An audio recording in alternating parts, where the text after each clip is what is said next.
Good morning, students. In this lecture, we are going to discuss the measurement of flow of an irregular channel.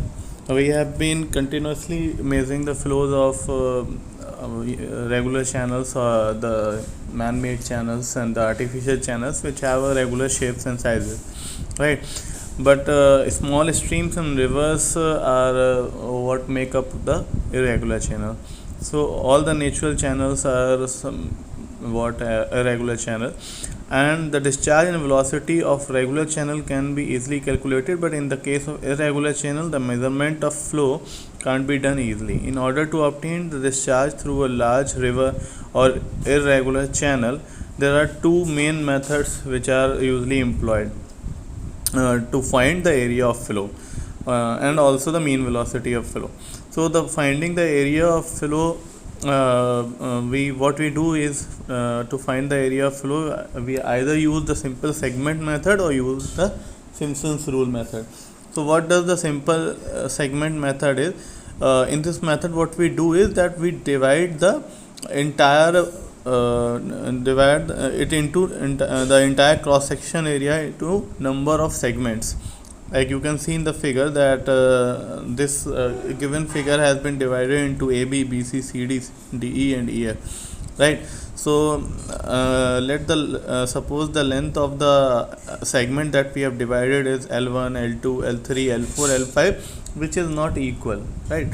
So we have segments, and what we conclude from here is that if L1, L2, L3, L dash are the length of the segments respectively, and D1, D2, D3 etc are the mean depth of these respective segments, then what happens is that the area of flow is found out by adding up the areas of these segments, considering these areas to be a rectangle, right? So A is equal to L1 D1 plus L2 D2 plus L3 D3 and so on, right?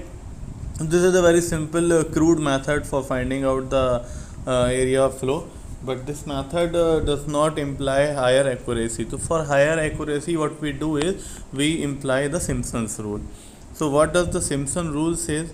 The Simpson's rule says that what we do is we take that channel only, that irregular channel, and then we divide it into a number of segments of having equal length. That is, the L would remain equal for every segment, but as you know that if even if L remains constant, the depth of the mean depth of these segments would obviously differ. So D0 to Dn are the mean depths of these segments, and to find the area of flow through the Simpson's formula, what we do is we use the formula A is equal to L by 3 in the big bracket D0 plus Dn, where D0 is the first depth, initial depth, and Dn is the final depth. So D0 plus Dn plus 2 times the sum of all the odd depths, that is D1 plus D3 plus D5 and so on, and plus 4 times the sum of all the even depths, that is D2 plus D4 plus D6 and so on.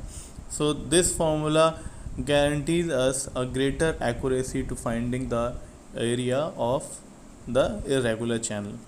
For the measurement of velocity, we use pitot tubes, floats, etc. So in the next lecture we are going to discuss the process of measurement of velocity. Thank you.